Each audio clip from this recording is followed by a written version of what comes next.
Students can return to classrooms in Boston Public Schools starting next month. And here to answer your questions about it is Dr. Kristen Moffitt, an infectious disease specialist at Boston Children's Hospital. Thanks for being here. Sure. Thanks for having me. So about 4,900 kids with high priority needs, they're going to be invited back to school on February 1st. And then there's this timeline to bring thousands more back by the end of March. What's your advice to parents who might be concerned about sending their child?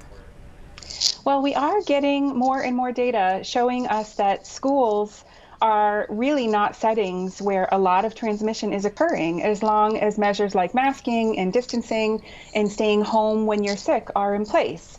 So we know that children are more likely to get this infection from their household or from exposures that are occurring in the community. So my advice would be that every family needs to weigh the risk of infection in their child and in their household against the benefit of in-person school for that child. What do you think about high school students being the last group to return? Do you agree with that? Yeah, I'm not totally sure that I do, but I have to think about and break down the rationale for that approach. So you could argue that in support of that approach, case rates in high school age children are higher than they are in younger children. And you could also argue that high school children are going to be more adept and maybe most adept at really navigating a fully remote curriculum. But going against that, we know that most of the infections that occur in high school age children are not occurring in school. They're occurring in settings outside of school and in their households.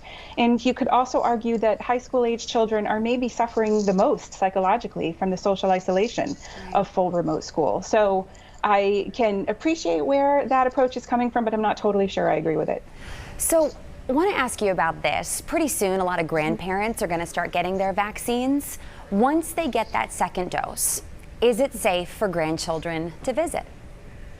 Yeah, so one fantastic part of the vaccine rollout is that grandparents and anyone who's fully vaccinated will be much less likely to get symptomatic or severe infection from COVID-19, but they won't be 100% less likely. And the other thing we just don't entirely know yet is how much vaccination will reduce a vaccinated individual's likelihood of still being able to spread this infection to other people if they maybe have the virus in their airways but don't have symptoms from it and don't know that they're infected. So I would say that in general, it will be safer, but families should not let down their guards entirely, and that's especially true if they live in communities where cases are surging. Well, it's a bit of a silver lining anyway. Yeah. So we know, to your point there, that no vaccines are authorized yet for kids under 16, and this week we learned that Moderna is having trouble recruiting teenagers for its clinical trial. What do you think the challenge is here? Is it reluctance on the part of the parents? Yeah, I think so.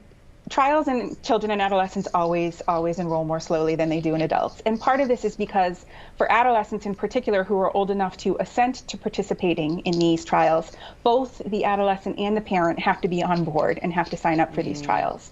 So that's one barrier. But I think another may be that given that we know that this infection tends to be mild in the majority of adolescents who become infected, that may hamper the motivation as well. But I think it's really important for people to remember that some adolescents and children do get very sick from this infection, and almost 200 children have died from COVID-19.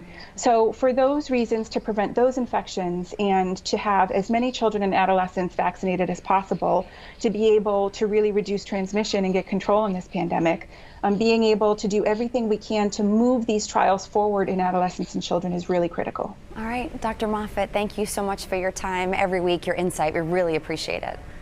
Sure, thanks for having me. Information and